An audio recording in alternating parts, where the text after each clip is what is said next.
Whatever the case, Moran Was wins this the race. was that a transition? Yeah, I'm getting to it. No, That's the I bone don't I think. have to pick. I don't suggest we cover any of that. No, I mean, no, I think it's worth talking about, man. okay, you're trying. Your point, your argument is we need to fix the bodies, right? My argument is we need to do away with this. We don't make judgment calls. Are we not competent enough? Our race directors for the national series, at least, to make? Are they not competent enough to make judgment calls?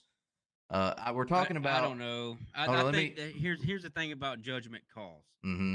Is half the time there might be a judgment call that was in the fourth or fifth row, and nobody's seen it.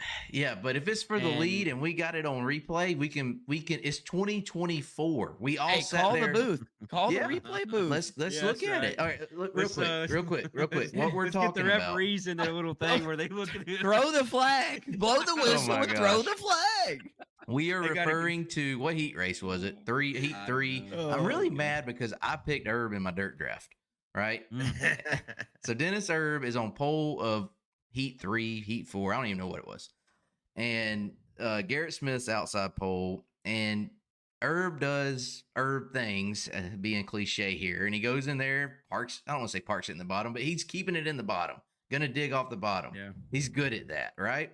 Well, the 10, Garrett Smith, he's trying to get as much of a run as he can. He sets up high, getting into one, and tries to kind of drive across the corner. And when he does, he clips Herb, spins him out in the middle of 1 and 2.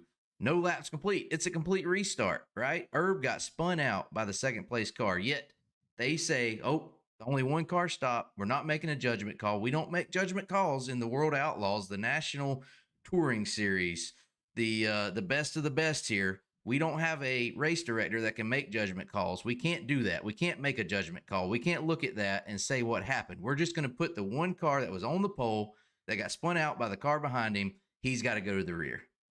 Yeah. What kind of sense does that make? I mean, I think the only sense that it makes is that you do it's the same way every time. That's the only. I mean, they did it. They did it by the rules. They did, but that rule needs to change. Well, that's I will say my problem with it is the rule. So if two cars spin out there, let's say one of the cars, the last car to try to get by the wreck, or spins, out as well, trying to avoid. It saves Herb.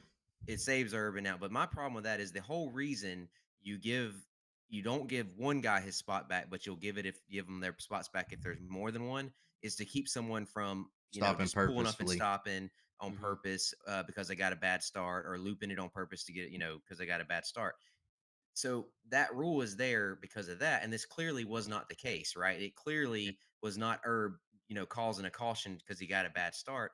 And to me, I always thought that rule, I didn't go read it, but to me that rule should read without contact from another car, right? If you're contacted by another car causing you to spin, I think you should get a spot. If you your spot back, everyone should get their spot back. If there's any contact, everybody should get their spot back, complete restart, 0 laps complete.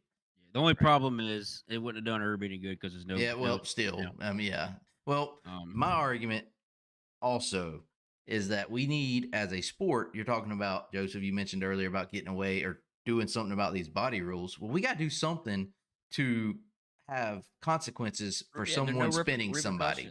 Yeah. Like, I'm not saying the 10 meant to spin. He didn't mean to spin Herb. But he didn't mean not to. And he hit him and he spun him out and he cost him a shot at winning the race. Herb, instead of it ruined his night. He was starting on pole of a heat race, gets spun out by the guy behind him in turns 1 and 2. Now he's last in his heat race. And there's no consequences whatsoever. What's stopping the guy in the next heat from saying, you know what? I don't have a good shot of getting a good jump here on the outside pole. We talked about that earlier. The outside pole guy was basically having to give up. I'll just go down there and run over the leader in turn 1. Yeah. What's the consequence? Go ahead and get him out of my way real quick. The only consequence is tearing your stuff up. You're going to tear your own stuff up. And then there's this, like just like Garrett Smith there, his fender and his hood had a big gap because his left front was crunched. And we raced it at Volusia there in a crate car and got our left front, got crunched, and had a big gap between the hood and had a big hole there where air could get off the hood. And I'm telling you, it was like that happened halfway through the feature race, and it was totally. I remember that. I was like, I remember thinking we might win this race, and all of a sudden it's like we're going to be outside the top 10. Yeah, it was completely different.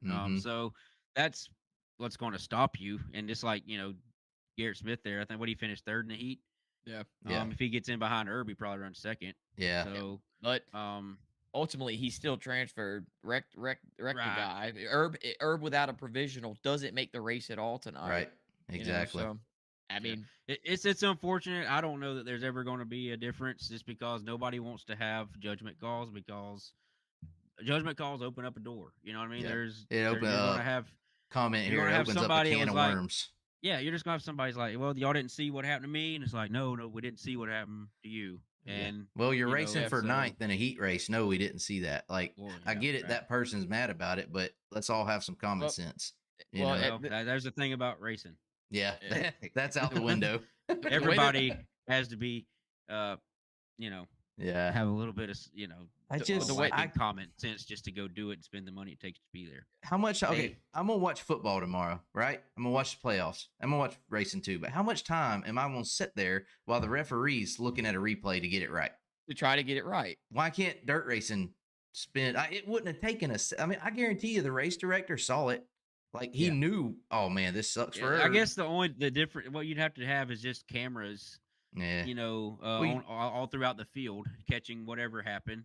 That way, when there's a caution or whatever, you can go back, see what happened, and penalize who needs to be penalized. That's the only way you can do it right. And then the way things are now with streaming, and I mean, how many cameras do you think they have at Volusia for this event? They have a lot. Quite a few, yeah. I'd say easily 7. 5, yeah, I'd say 6. So say they add 2 more cameras just shooting throughout the field. You're more than likely going to catch whatever carnage there is. So you could go back and review that and make a call. But that's what it's going to take, is just to have something to review. I mean, that's the thing. I don't think that there hasn't been footage to review, and we're slowly getting there. So, man, Craig is on it with the comments. I just seen that. I seen it too. He said the red flag on the field. Give the crew chiefs a red flag to throw for challenges. I'd love to have a challenge flag. I do want to say, as far as the no fault rule or whatever, no judgment calls, like, I've had enough of that. To me, it's gonna get like, remember NASCAR? Back, I don't watch it no more. It might still be this way, but when I still watch NASCAR, it's like all the guy in second did was spin out the leader and go win the race. And it feels like dirt late model racing might get to that point. That's all I'm saying about that. We can move on to the next topic, but I don't want it to be that way. You know what I'm saying? Yeah, I'm with you.